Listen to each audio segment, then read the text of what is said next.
Hi, Lee Phillips here. Yeah, I'm still a lawyer. Don't hold that against me, okay?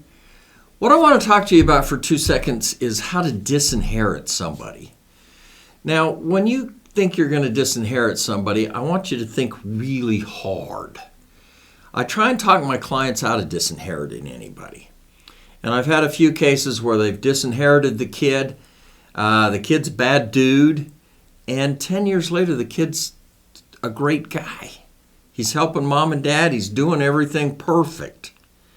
And they've come back to me, and we've been able to take out that clause that disinherited this kid. So we've been saved, so to speak. But if you disinherit one of your children, that's the ultimate slam. And you'll never get them back. So I'm going to tell you, think really, really, really hard about that before you do it. How do you do it? Well, there's the old thing, you give the kid $1 in the trust or the will. Okay, that makes them a beneficiary of the trust or an heir to the will, and that gives them certain rights. A beneficiary has the right to look at all of the stuff within the trust, and the heir has rights to look at the estate and get the estate accounting and all of that sort of thing. So by leaving $1, you're actually giving them certain rights.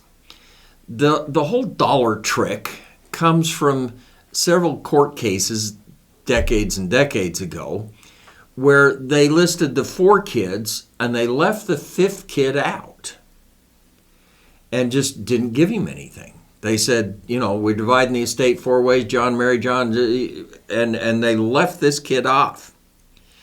The kid came back and sued and said, hey, mom and dad didn't intend to disinherit me. They just forgot me. And so we get this idea of, okay, we got to leave them $1 so that we're sure that we don't forget them, and he can't bring that type of a claim against the estate. Well, if you say, I disinherit Johnny, he gets 0, we didn't forget him, did we? And that disinherits him and doesn't give him the right of being a beneficiary or an heir to the will. So just flat out state it if you're going to do that. Make sure it's stated. I've softened it for clients.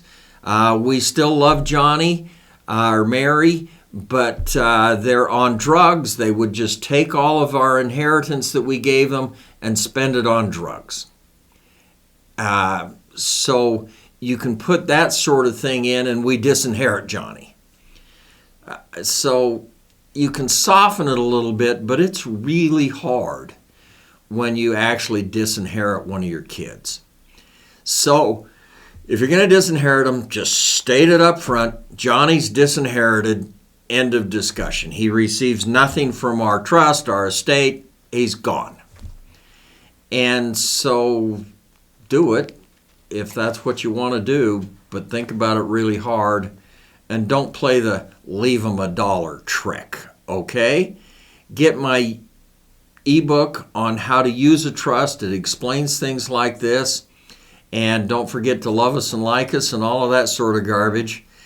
Click below and leave me a comment. I like comments. I actually answer the comments. So Lee Phillips talking about disinheriting somebody.